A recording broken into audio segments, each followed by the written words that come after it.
Halo, Pulfok Lover. Salam Pulfok. Protect people, animals, and crops. Kali ini kita akan membahas sesuai dengan thumbnail yang ada di YouTube. Perbedaan perbedaan cold fog dan hot fog. Hot fog. Di sini nanti yang menjawab dari pertanyaan ini semua oleh Pak Martin. Ya. Boleh nggak Pak? Boleh sedikit. Sedikit lah. Paling nggak ada manfaat dan masukannya buat yang Jadi bukit. ya. Jadi bukit. Langsung aja yuk. Ke pertanyaan pertama boleh ya Pak ya? Oke. Perbedaan hot fog sama cold fog itu apa Pak?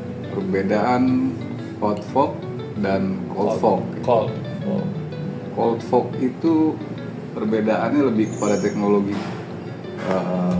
pengkabutan ya. Jadi kalau cold fog itu kan ULV dia. Namanya udah dari ULV, udah beda tuh dia. Ultra low volume. Ultra Low. Dia. Iya, jadi sekitar 10 sampai 30 mikron dia tuh. Yang kabutnya yang dihasilkan. Yang dihasilkan. Nah, kalau hot fog itu thermal fogger berarti ya.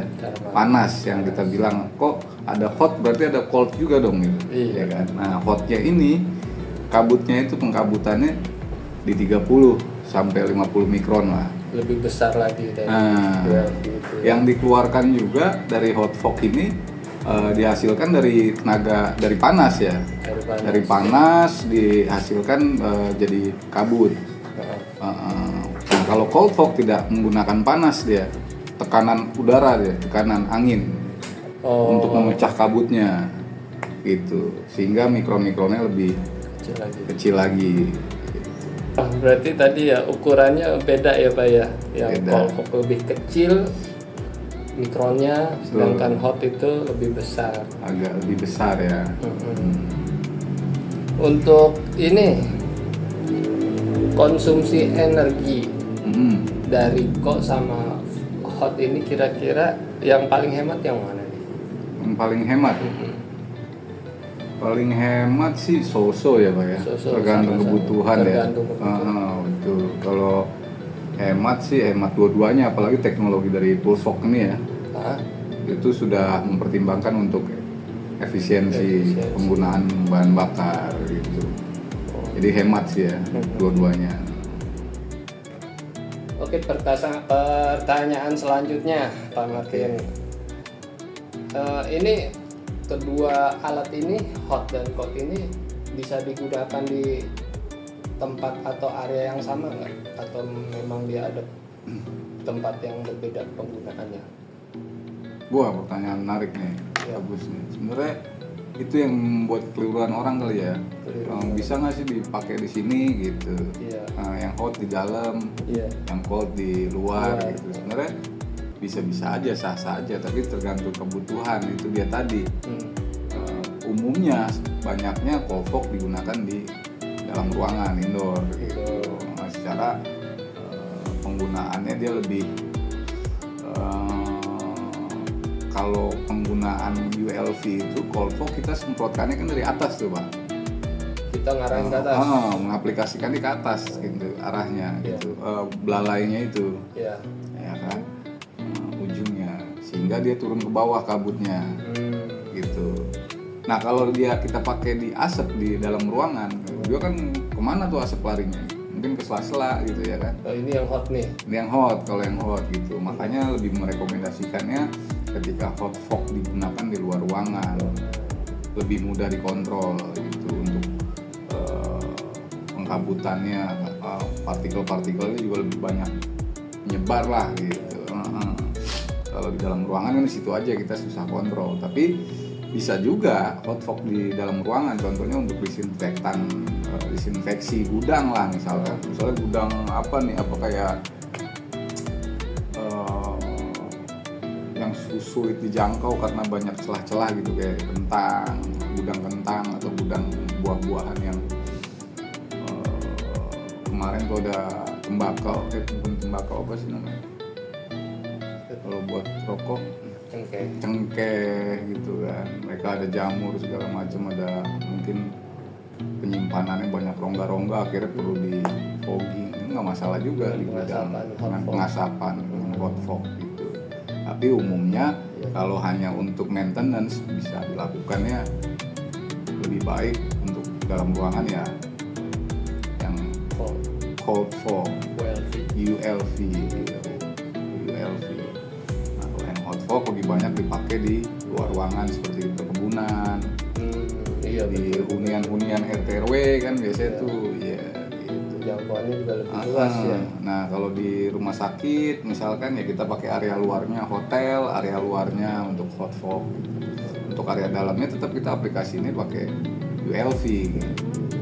Secara tidak juga mengganggu yang lain gitu. Kalau tidak terlalu mengganggu yang lain kalau asap kalau ULV karena kan embun ya gitu. Sedangkan kalau asap kan langsung gelap semua ya, penuh gelap. sama asap tuh di ruangan. Bahaya juga kan. Kayak gitu berarti pasien atau orang-orang yang ada di gudang harus keluar dulu. Betul. Yang hot steril dulu Pak. Iya. Dua-duanya sih. Yang cold fog juga harus steril dulu juga. Iya sih, karena itu mengeluarkan zat kimia semua sih. Betul. Apalagi kalau di dalam ruangan kantor khususnya gitu, biasanya suka ada yang ninggalin gelas atau apa, kita tutup-tutupin dulu tuh mejanya, kita tutup-tutupin baru aplikasiin ya. Kalau apalagi asap gitu, kalau di kantor gitu ya nggak mungkin juga kan, nggak memungkinkan gitu. Lebih bahaya lagi. Oke, berarti itu perbedaannya ya. ULV lebih dominan untuk indoor, sedangkan hot fog atau thermal untuk area luar, perkebunan. Tapi kalau si ULV untuk kebun-kebun kecil gitu masih terjangkau, masih boleh atau masih bisa gitu? Bisa, tadi bisa aja Pak, kalau bisa aja, tapi efektifnya pertanyaannya, efektifkah gitu? Ketika memang nanti hama sasarannya adalah ulat misalkan, ulat itu kan ada di balik daun. Misalnya ada ulat di balik daun, kita aplikasikan ULV kan semprot ke atas, set turun ke bawah dia, ya nggak kena ulatnya ada di bawah. Iya kan, tapi kalau hot fog kan cara kerjanya kita semprotnya ke bawah dia, moncongnya itu resonatornya itu kan mengarah ke bawah. Asapnya naik, kena ulatnya gitu.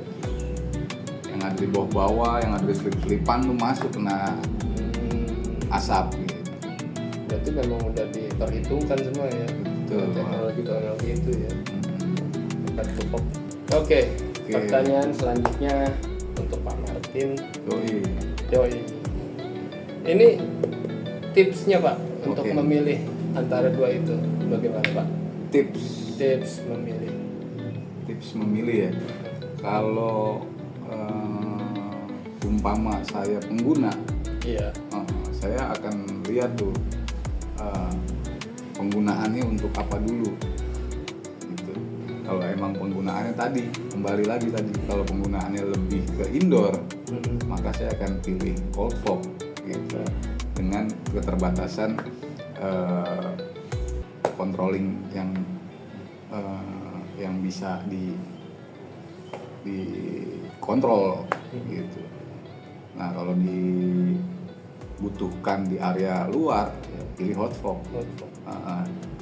Controllingnya kan juga kita lebih enak lagi karena dia di luar bebas aja gitu.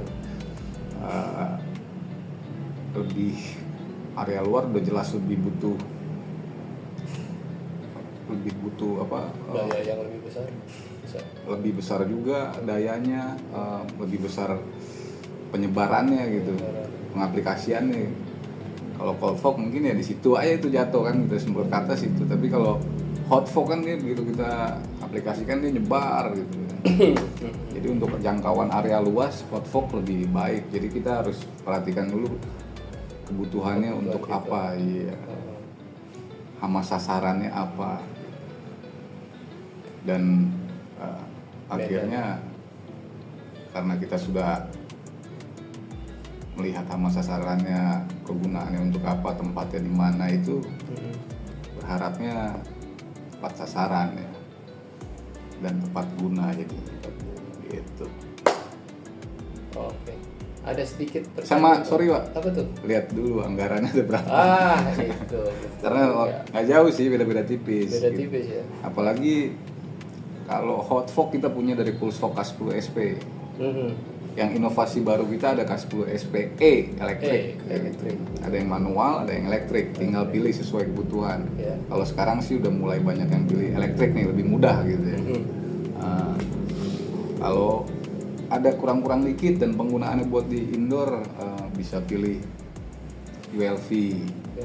Ada yang baru juga kita Turbo Max. Itu ULV juga. ULV Cold Fork gitu. Nah, ntar tinggal dipilih-pilih aja. Terbarunya kalau Turbo Max itu pakai apa Pak namanya? Ada indikator baterainya dia. Baterai indikator. Ini yang full fork elektrik, indikator elektrik. baterai. Iya. Kalau yang Turbo Max 36 volt itu baterai ya Pak? Baterai juga. Baterai ya? juga. Iya, kalau ULV yang biasanya yang pernah kita punya dulu kan kabel panjang Oh, tuh, kabel. agak ribet Iya, tuh ya. Iya. Nah, kalau ini Sekarang yang terbarunya nih. Terbarunya baterai dia. Baterai. Cas bisa dicas tuh. Oh, Lebih mudah juga buat pakai di luar ruangan juga ya bisa juga. Cuman luar ruangannya di mana dulu gitu, di mana juga. ya greenhouse. mungkin Greenhouse. masih Ya, greenhouse bisa. Bisa ya. Atau kalau di dalam ruangan jadi lebih mudah lah, pasti nggak narik kabel kan. Iya betul. Tinggal bawa aja gitu. Cocok untuk ini mereka yang usaha di bidang pest control kayaknya cocok. Pest control cocok banget tuh. Cocok banget ya. Dia nggak perlu harus punya kabel panjang gitu ya. Jadi operatornya nggak ribet tuh. Kasihan kalau operator kalau nyolok, terus udah gitu yang harus ditreatment jauh tuh. Kayak contohnya kalau di hotel mungkin berapa kamar gitu kan. Iya. Kabelnya narik sini, kabel sini. Itu nggak efisien juga itu, nggak makan efektif, waktu nggak ya. efisien. Iya. Nah kalau yang 36 volt nih, yang cold fork, udah baterai doang tak. Langsung mau kemana nggak usah pakai kabel lagi Pak. Cakep tuh. Cakep tuh. Oke, gitulah pemirsa Full Fox Lover. Yoi. Demikian mungkin cukup untuk kali ini. Semoga banyak yang bisa diambil manfaatnya ya. Amin. Untuk berikutnya mungkin kita belum tahu sih. Mungkin nanti ditunggu aja di segmen berikutnya kita mau bahas apa lagi yang jelas sih tentang mesin-mesin Full Fox ini. Teknologi canggih. Ya. Oke, sampai jumpa di episode berikutnya. Salam Full Fox. To protect people, Animals crops. and Crops.